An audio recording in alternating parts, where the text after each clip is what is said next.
नमस्कार साथियों, आप सभी का एक बार फिर से स्वागत है प्राइम एज के ऑफिशियल यूट्यूब चैनल पे। और यहाँ हम लोग अपनी सीरीज चला रहे हैं पॉलिटी की पीवाईक्यू की।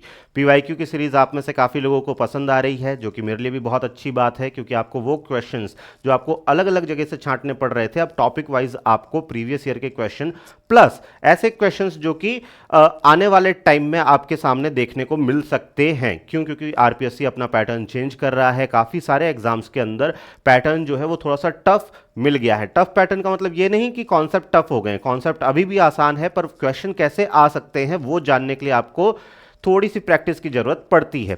कैसे क्वेश्चंस आ रहे हैं? स्टेटमेंट बेस्ड क्वेश्चन आ रहे हैं, असर्शन रीजन बेस्ड क्वेश्चन आ रहे हैं। स्टेटमेंट बेस्ड में कथन दे दिया जाता है जिसमें से सही या गलत को चुनना होता है। असर्शन रीजन में क्या होता है? कथन और कारण को पहचानना होता है। मैच द फॉलोइंग आ सकता है, हालांकि मैच द फॉलोइंग पहले भी आता था बट अब थोड़ा सा ज्यादा आ रहा है। ठीक है, तो डीप कॉन्सेप्ट डिगिंग के लिए अब ऐसे क्वेश्चंस की जरूरत यहां पे पड़ गई है। तो हम लोग आर्टिकल 17 की ही बात कर रहे हैं और आगे बढ़ेंगे हम लोग ऐसे क्वेश्चंस की तरफ जो कि पहले टफ क्वेश्चंस की कैटेगरी में आते थे, बट अब वो जाके स्टेटस को बनने जा रहे हैं। स्टेटस को का मतलब अब वो साधारण हो जाएंगे। तो आपकी तैयारी अच्छी रहे, इसके लिए हम लोग पुराने ऐसे वाले क्वेश्चन और नए क्वेश्चंस जो आपके सामने आ सकते हैं, दोनों का कॉम्बिनेशन लेके आ गए हैं।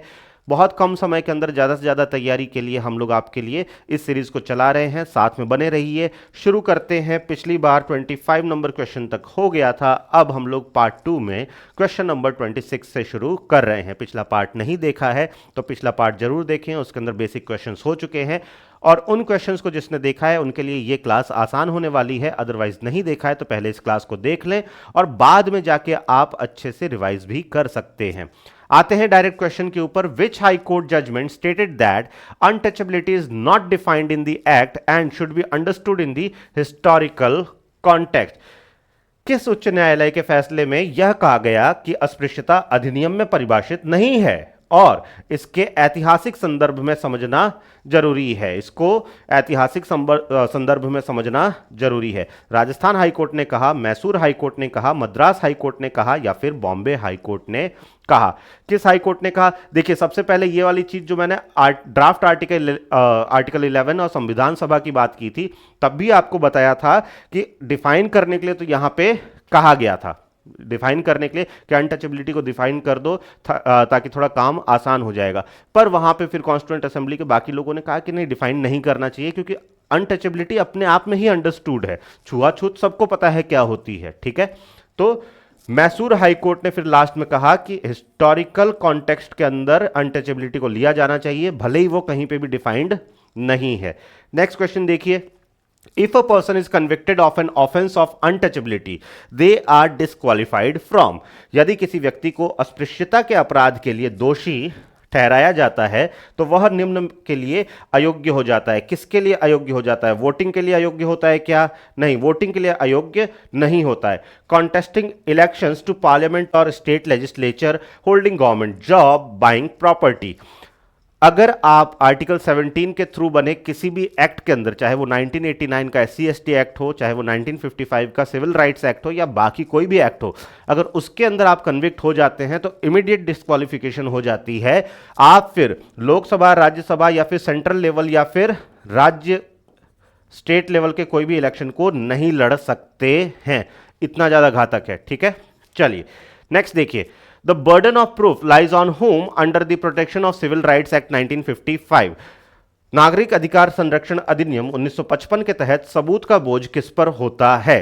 सबूत का बोझ का मतलब क्या होता है?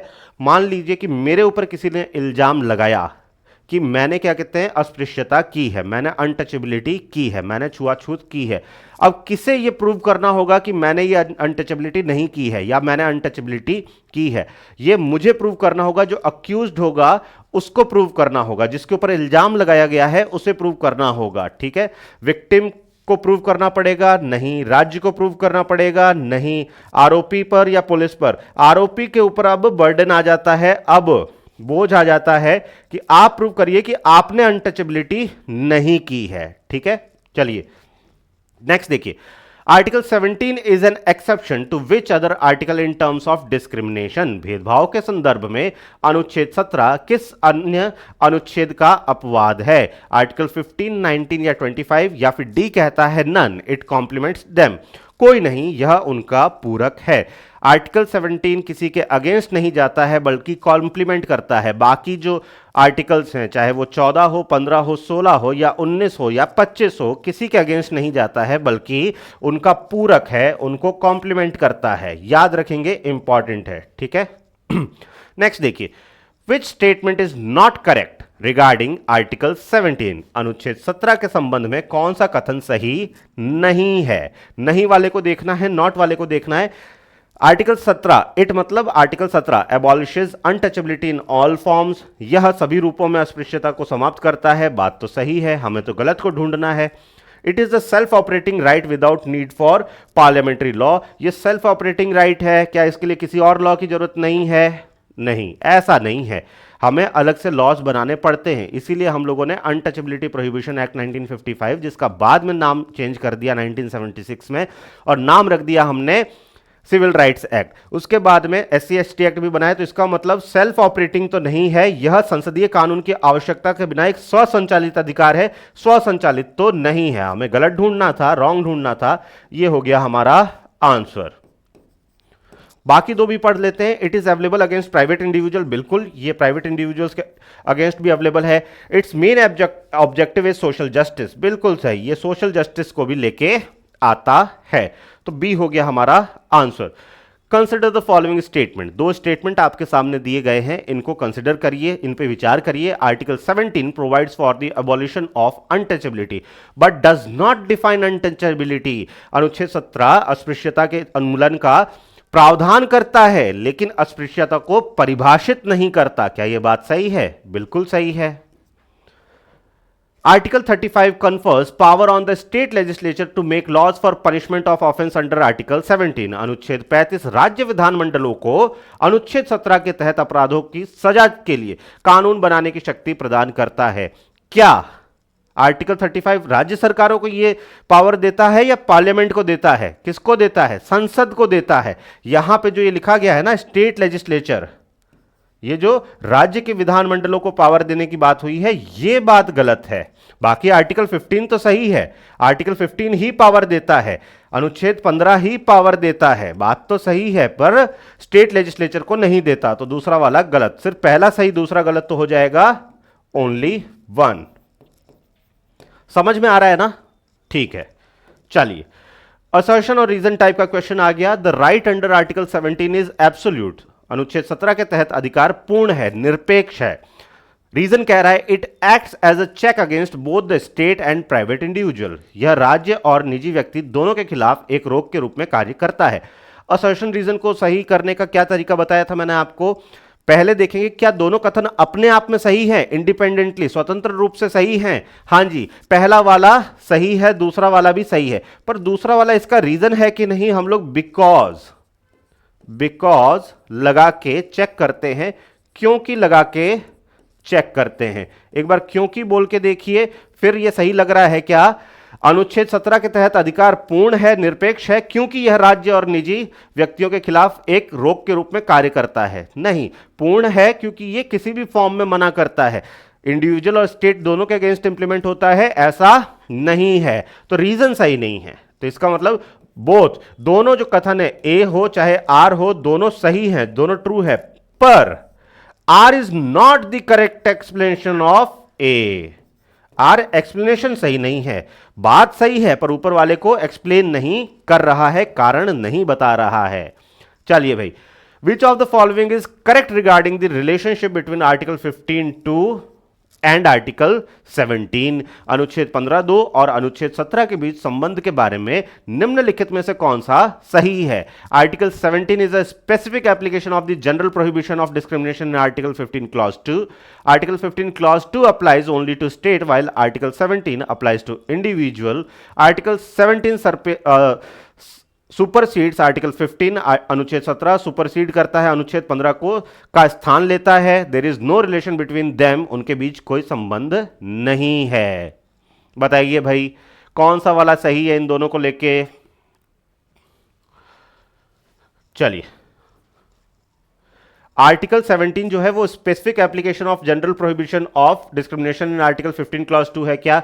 नहीं, बल्कि आर्टिकल 15 क्लॉज 2 अप्लाई होता है स्टेट के ऊपर, और आर्टिकल 17 जो है इंडिविजुअल्स पे भी अप्लाई होता है। तो बी हो जाएगा हमारा सही आंसर। ठीक है, चलिए, consider the following statement about the protection of civil rights act. नागरिक अधिकार संरक्षण अधिनियम 1955 के बारे में निम्नलिखित कथनों पर विचार करें। Offence punishable with imprisonment for a term exceeding 3 months are triable. Summarily, the act imposes a duty on public servant to investigate these offense. Willful neglect is punishable. अधिनियम लोक सेवकों पर इन अपराधों की जांच करने का कर्तव्य थोपता है, जानबूझकर उपेक्षा दंडनीय है। कौन सा वाला सही है? हमें तो यही पूछा है ना कि कंसिडर करना है, लास्ट में यही पूछा है कि इनमें से कौन सा सही हो जाएगा। तो देखिए भाई, अगर 3 महीने से ज्यादा का पनिशमेंट मिले, ऐसा कोई ऑफेंस है जिसमें 3 महीने से ज्यादा का पनिशमेंट मिले, तो उसका समरी ट्रायल होता है। ठीक है, क्या होता है? संक्षेप में विचारणीय होता है। ठीक है, चलिए, तो ये वाली बात तो सही है। दूसरा कह रहा है विलफुल नेग्लेक्ट भी पनिशेबल है। अगर आप किसी पुलिस वाले के पास गए और आपको पुलिस वाले ने ध्यान नहीं दिया कि उसके साथ में अनटचेबिलिटी हो रही है, तो पुलिस वाले को भी दंड मिलेगा। तो दोनों बात सही है। कहां लिखा हुआ है? यहां लिखा हुआ है। कहां लिखा है? सी में। नेक्स्ट देखिए, state of Karnataka versus Appa Balu Ingale case is related to. Karnataka राज्य बनाम अप्पा बालू इंगले मामला किससे संबंधित है? Reservation in promotion? नहीं। Abolition of untouchability? हाँ। हालांकि आपके लिए थोड़ा आसान हो जाएगा क्योंकि हम लोग यही आर्टिकल पढ़ ही रहे हैं, तो थोड़ा आसान हो गया। बट रैंडम अगर आपके सामने आ गया तो अप्पा बालू इंगले, नाम याद रखिएगा, अप्पा बालू इंगले। सामने जो है स्टेट ऑफ कर्नाटका है। अप्पा बालू इंगले केस जो है वो अनटचेबिलिटी से रिलेटेड है और आर्टिकल 17 का सबसे बड़ा केस यहां पे माना जाता है।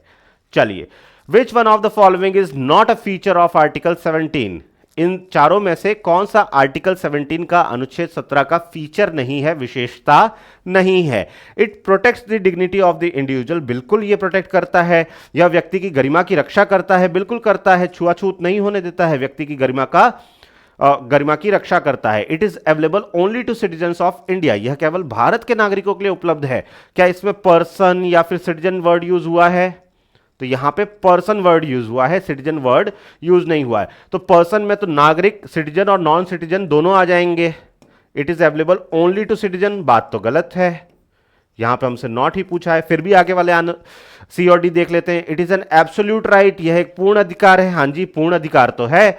It helps in achieving the goal of fraternity in the preamble, यह प्रस्तावना में बंधुत्व के लक्ष्य को प्राप्त करने में मदद करता है, बिल्कुल मदद करता है। ठीक है, छुआछूत नहीं होगी तो भाईचारा बढ़ेगा। तो इसका मतलब सिर्फ सिटीजन्स को नहीं है, नॉन सिटीजन्स को भी अवेलेबल है। Also available to non citizens. ठीक है, चलिए नेक्स्ट देखिए, place the following in chronological order, निम्नलिखित को कालानुक्रमिक क्रम में रखें। Enactment of untouchability offences act ये कब आया था? 1955 में आया था। Enactment of SC/ST prevention of atrocities act ये कब आया था? 1989 में आया था। Renaming of protection of civil rights act ये कब हुआ था? 1976 में हुआ था। Enforcement of the constitution of India ये तो आप सभी को पता होगा, एनफोर्समेंट हो गया था 1950 से। तो सबसे पहले कौन आ रहा है? सबसे पहले तो यही आ रहा है 4 नंबर, क्योंकि 1950 में तो कॉन्स्टिट्यूशन आ ही गया था। उसके बाद में कौन आ रहा है? 1 नंबर 1955 वाला, 1950 हो गया 1955 1 नंबर। उसके बाद में कौन आ रहा है? 3 नंबर। उसके बाद कौन आ रहा है? 2 नंबर। 4 1 3 2 कहीं लिखा है क्या? बी में ही तो लिखा है। इसको कर दो सही, इसको कर दिया सही। अगले क्वेश्चन पे आ जाइए फटाफट। अगला क्वेश्चन क्या कह रहा है? Can a person convicted under the protection of civil rights act be elected to the panchayat? क्या नागरिक अधिकार संरक्षण अधिनियम के तहत दोषी व्यक्ति पंचायत के लिए चुना जा सकता है? नहीं भाई, अगर आप सिविल राइट्स एक्ट के अंडर पनिशेबल हो गए, कन्विक्ट हो गए, तो आप कोई चुनाव नहीं लड़ सकते। वोट कर सकते हैं, वोट देना आपका लीगल राइट है, पर आप चुनाव नहीं लड़ सकते हैं। No, disqualification is immediate upon conviction. ठीक है, डिस्क्वालिफिकेशन जो है वो इमीडिएट हो जाती है। देखो भाई, बाकी जो आपके कन्विक्शंस हैं, बाकी जो आपके कारावास हैं, अगर 2 साल से ऊपर का कारावास हुआ तो ही आप डिस्क्वालीफाई होते हैं। 1 साल 11 महीने का हुआ, 1 साल 11 महीने 5 दिन का हुआ तो आप चुनाव में रह सकते हैं, चुनाव लड़ सकते हैं। पर 2 साल जैसे ही हो जाता है, पीपल्स रिप्रेजेंटेशन एक्ट से आता है। कहां से आता है ये वाला कॉन्सेप्ट? पीपल्स रिप्रेजेंटेशन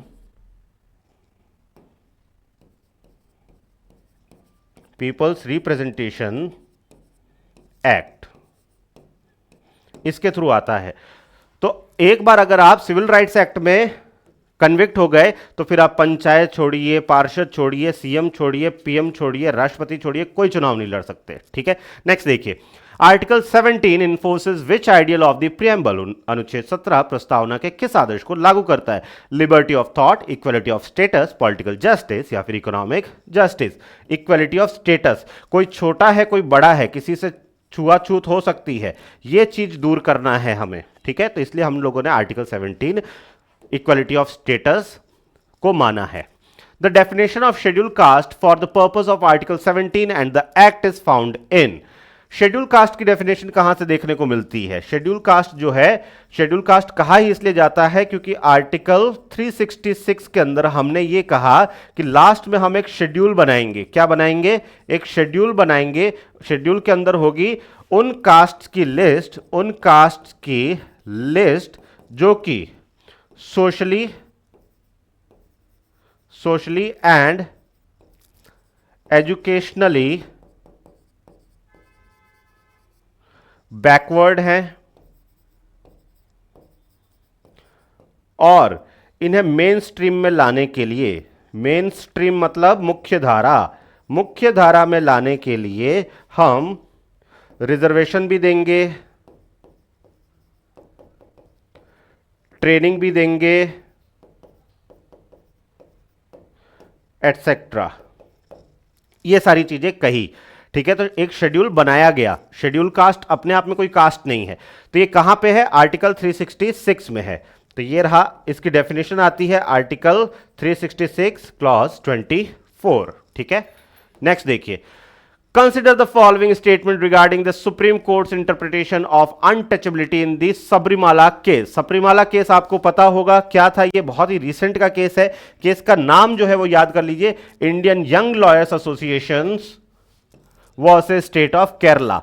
सबरीमाला मंदिर जो है वो केरला में है, तो इसलिए Indian young lawyers association versus state of Kerala, ये सबरीमाला केस है। सबरीमाला केस में हुआ क्या था? सबरीमाला केस में मेनली हुआ यह था कि जो भी मेंस्ट्रुएटिंग विमेन हैं उन्हें लॉर्ड अयप्पा जो है उनके मंदिर में जाना अलाउड नहीं था। क्यों नहीं अलाउड था? क्योंकि उनकी प्रैक्टिस थी। ठीक है, बाद में सुप्रीम कोर्ट के जजमेंट से, जो कि आपका सबरीमाला केस भी कहलाता है, उसमें यह कहा गया कि देखो भाई, भगवान सबके हैं, आप जा सकते हो। यह डिबेटेबल है, मेरे से मेरा पक्ष मत पूछिएगा, सुप्रीम कोर्ट ने जो कहा वो मैं आपको बता दूंगा। चलिए, Justice D.Y. Chandrachud opined that exclusion of women based on menstruation amount to untouchability under Article 17। क्या डॉक्टर डी वाई चंद्रचूड़ ने यह कहा था कि अगर हम विमेन को एक्सक्लूड कर देते हैं उनके मासिक धर्म के आधार पर, तो क्या ये अनटचेबिलिटी होगा? दूसरा, the majority bench rejected the application of article 17 to gender based discrimination. बहुमत पीठ ने लिंग आधारित भेदभाव पर अनुच्छेद 17 को लागू करने से इनकार कर दिया था। पहला सही है, दूसरा गलत है। मेजोरिटी ने क्या कहा था कि ऐसा नहीं कि अनटचेबिलिटी खाली कास्ट बेस्ड होती है, वो लिंग के आधार पे भी हो सकती है। मैंने कहा ना, ये यूनिवर्सल है, किसी भी फॉर्म में अनटचेबिलिटी अलाउड नहीं है, चाहे वो on the basis of sex हो, कास्ट हो, क्रीड हो, रिलीजन हो, किसी भी बेस पे हो, वो अलाउड नहीं है। तो पहला वाला तो सही है, दूसरा वाला गलत है, इसलिए ओनली वन सही हो जाएगा, ओनली वन ए हो जाएगा हमारा आंसर। आसान है बच्चों। नेक्स्ट देखिए, abolition of untouchability is the arc of the constitution to establish a casteless society. This observation was made in which case? जाति विहीन समाज की स्थापना के लिए अस्पृश्यता का उन्मूलन संविधान का प्रमुख स्तंभ है। यह टिप्पणी किस मामले में की गई थी? PUDR versus Union of India, PODR बनाम भारत संघ, state of Karnataka versus Appa Balu Ingale, Indira Sahni versus Union of India, Maneka Gandhi versus Union of India. किस केस में हुआ था? मैंने आपको पहले ही बताया, आर्टिकल 17 का सबसे इंपॉर्टेंट केस अगर आपको जानना है तो यह हो जाएगा हमारा Appa Balu Ingle versus Union of India. ठीक है, नेक्स्ट देखिए, consider the following statement regarding the powers of the state government under section 15A of the protection of civil rights act 1955। नागरिक अधिकार संरक्षण अधिनियम 1955 की धारा 15A के तहत राज्य सरकार की शक्तियों के संबंध में निम्नलिखित कथनों पर विचार करें। Setting up of special court, क्या जो आपका protection of civil rights act है उसके अंदर स्पेशल कोर्ट बनाने के लिए कहा गया? हां जी, बनाया गया। Providing legal aid to person subject to disability, विकलांगता और समर्थता के शिकार व्यक्तियों को कानूनी सहायता प्रदान करना है? हां जी, बिल्कुल करना है। Appointment of the officers for supervision of prosecution, अभियोजन की निगरानी के लिए अधिकारियों की नियुक्ति? हां जी, SC/ST एक्ट से रिलेटेड अलग से पुलिस थाने भी बनाए गए हैं। तीनों बात सही है। तीनों कहां लिखा है? डी में लिखा है। डी के आगे कर रहा हूं मैं करेक्ट आंसर। नेक्स्ट देखिए, अगला क्वेश्चन असर्शन रीजन बेस्ड। वापस से याद दिला दूं, दोनों कथन को अपने अपने लेवल पे स्वतंत्र रूप से यह निर्धारित करिए कि क्या ए और आर अपने आप में सही हैं। अगर दोनों सही हैं तो फिर हम यह देखेंगे क्या आर करेक्ट रीजन है ए का। चलिए क्वेश्चन पढ़ते हैं। Article 17 is available against private individuals unlike article 19। अनुच्छेद 17 निजी व्यक्तियों के विरुद्ध उपलब्ध है, अनुच्छेद 19 के विपरीत। बात सही है। दूसरा देखिए, fundamental rights are primarily negative obligation on the state. मौलिक अधिकार मुख्य रूप से राज्य पर नकारात्मक दायित्व है। नकारात्मक दायित्व का मतलब कुछ करने के लिए रोकता है, डिस्क्रिमिनेशन करने के लिए रोकता है। राइट टू लाइफ मतलब किसी की जीवन को लेने के अधिकार से रोकता है। इसी तरह से क्या है? नेगेटिव ऑब्लिगेशन है। बात एकदम सही है जब दोनों सही। अब बिकॉज लगा के देखिए, अब आपने बिकॉज लगा के देखा, अनुच्छेद 17 निजी व्यक्तियों के विरुद्ध उपलब्ध है, अनुच्छेद 19 के विपरीत, क्योंकि मौलिक अधिकार मुख्य रूप से राज्य पर नकारात्मक दायित्व है। क्योंकि लगाने पे ठीक नहीं बैठ रहा है। बात अपने आप में सही है, स्वतंत्र रूप से सही है, पर कारण सही नहीं बताया गया है। ठीक है, नेक्स्ट क्वेश्चन देखिए। In the context of article 17 which of the following best described social boycott. अनुच्छेद 17 के संदर्भ में निम्नलिखित में से कौन सामाजिक बहिष्कार का सबसे अच्छा वर्णन करता है? चार ऑप्शन आपके पास में है। पहला कह रहा है it is not covered under article 17 unless based on caste untouchability. देखिए भाई, ये तो गलत हो गया। कास्ट अनटचेबिलिटी के हिसाब से नहीं है तो फिर नहीं चलेगा, ये तो गलत हो गया, क्योंकि ये किसी भी आधार पर अनटचेबिलिटी को रोकता है। It is fully covered under article 21 but not 17। Social boycott caste आधार पे नहीं होता है। यह पूरी तरह से अनुच्छेद 21 के तहत आता है, लेकिन 17 के तहत नहीं। 17 के तहत 21 के तहत आता है, 17 के तहत नहीं। बात एकदम सही है। सोशल बाइकॉट छुआछूत नहीं होता है। सामाजिक बहिष्कार में क्या होता है? आपने समाज के नियमों का पालन नहीं किया। खाप आपको पता है, खाप पंचायत, खाप पंचायत नाम सुना है? अगर ये अनटचेबिलिटी में आता है, खाप पंचायत राइट टू लाइफ के अगेंस्ट है, 17 के एबॉलिशन ऑफ अनटचेबिलिटी वाले आर्टिकल के अगेंस्ट नहीं है। तो चलिए बी हो जाएगा हमारा सही आंसर। दूसरा ही सही मिल गया। बात बहुत बढ़िया, क्या बात क्या बात। Question number 46. Which of the following is an exception to the compoundable nature of offense in Indian law, specifically regarding civil right?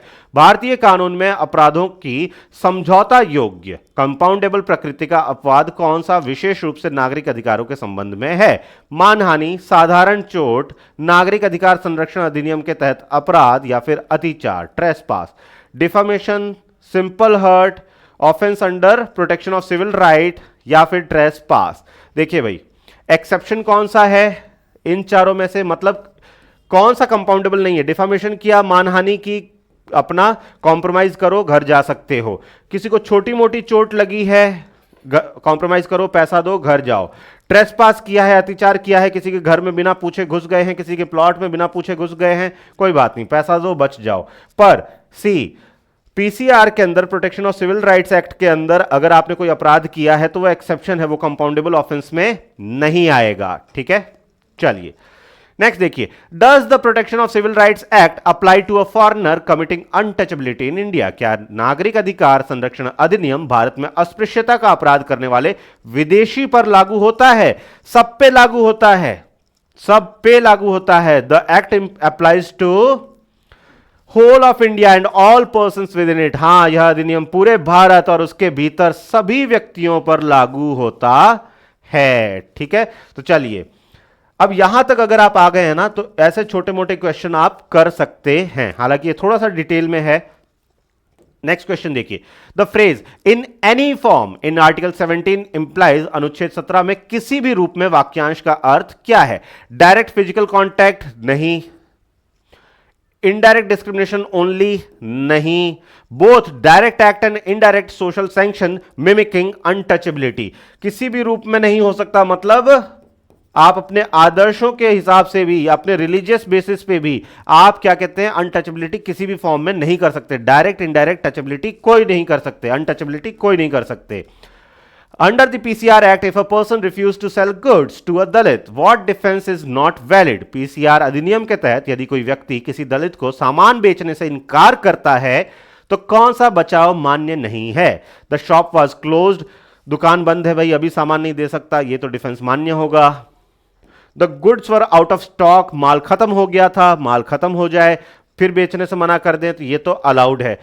The refusal was based on buyers insolvency, कि अगला तो क्या है, दिवालिया है, पैसा ही मुझे नहीं दे पाएगा। आप मना कर सकते हो क्या? मना कर सकते हैं।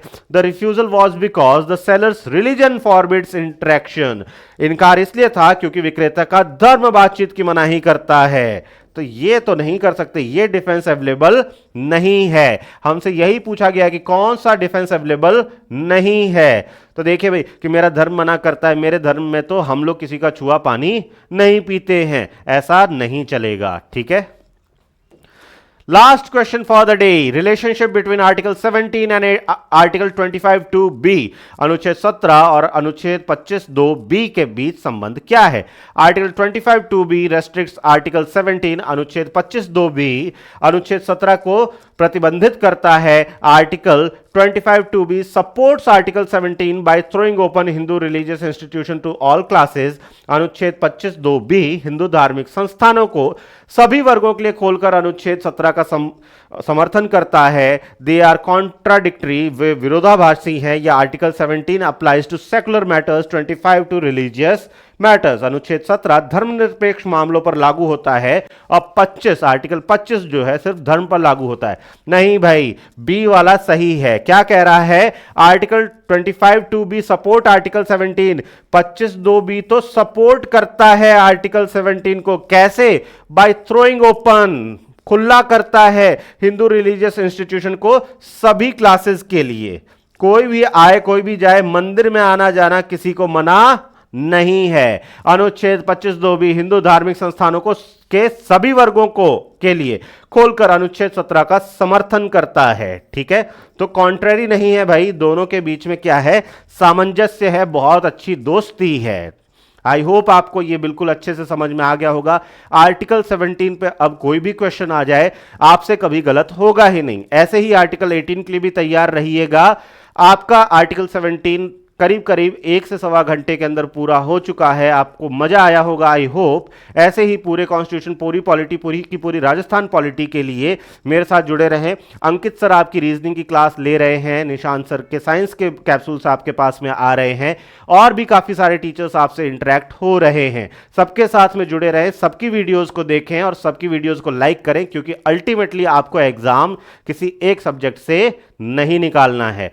सबसे पहले शुभारंभ करिए इस वीडियो से, लाइक करिए, अपने दोस्तों के साथ में शेयर करिए, ताकि सबको पता चले कि ये एक ऐसा प्राइम एज लर्निंग नाम का चैनल आ चुका है जो कि सिर्फ और सिर्फ आपकी तैयारी के लिए डेडिकेटेड वीडियोस आपके लिए ला रहा है। भविष्य में और भी चीज़ें आ रही हैं नए साल के साथ में, उन नई चीज़ों का स्वागत करें, पढ़ाई करें। काफ़ी सारी वैकेंसीज भी आ रही हैं, अपने हिसाब से पढ़ाई करें, पर हम जो कह रहे हैं उसके ऊपर थोड़ा सा ज़्यादा ध्यान जरूर दें, क्योंकि हम आ रहे हैं एक्सपीरियंस के साथ में। मिलते हैं आपसे अगली क्लास के अंदर, तब तक के लिए अपना ख्याल रखिए। जय हिंद, जय भारत।